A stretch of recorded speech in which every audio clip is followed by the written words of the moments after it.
So, when I walked out the door to go to work, and when I was younger and went to apply for a job or to go to work, I never asked my mom or dad to go with me, but apparently that's happening. Helicopter parents in the workplace. I didn't know this was a thing, but apparently it is. We're checking with Michael Lin, who is a workplace expert, does a lot of coaching on management and studies culture within the workplace. And Michael, I believe you've actually been on with us a couple of times in the past, so I'm glad to have you back. And enlighten me. This is a thing that's actually happening?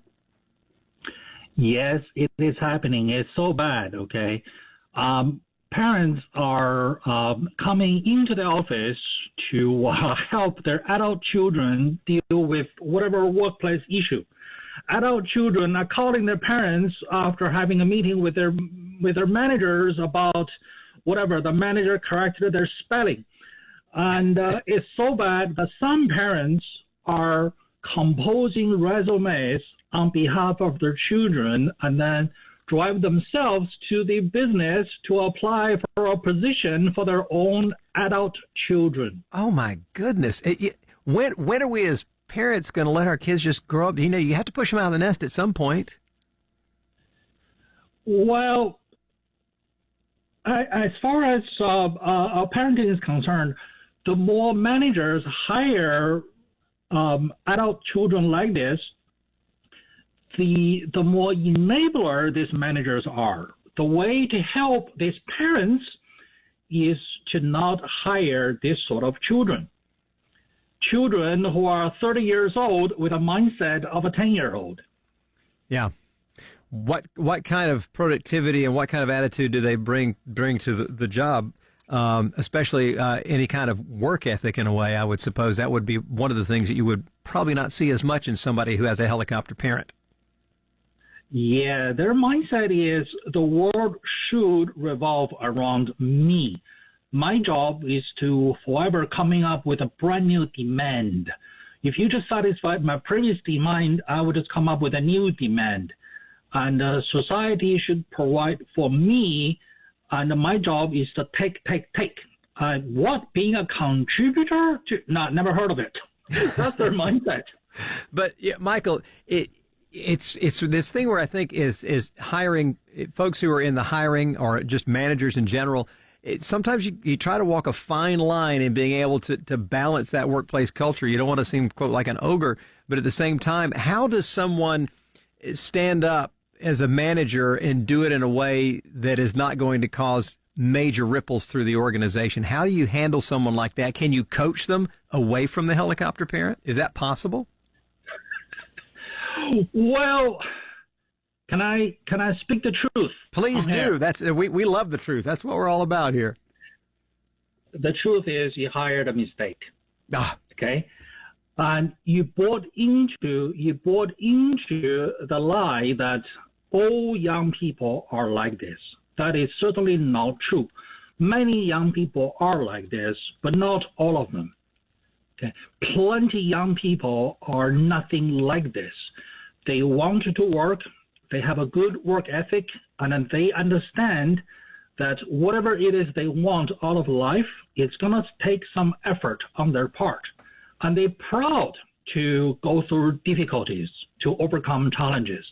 I meet them in my leadership seminars. They get hired, they get promoted into leadership, and then their bosses send them to my seminar. And I look at them, I talk to them, and I tell them, like, you're not a millennial. As far as being a millennial is concerned, you're fired. And then they giggle. And the truth is, there are plenty young people who are nothing like the victims of helicopter parents.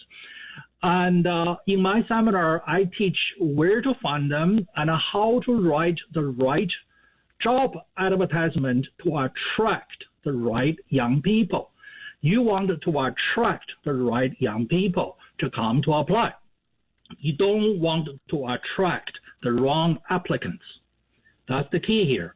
So 2 beliefs. Number 1, not all young people are like this. Number 2, there's a right way to attract the right applicants. That's how you build a proper workplace culture with good work ethic. And nobody is coming here to create a toxic work environment for everybody else. Yeah. Because one of the things I will say before we get out of here is, while those types of employees can cause headaches for the manager, they also, as you mentioned, they are toxic to the rest of the workplace, and their coworkers would probably like to shove them out the window at some point too. Exactly.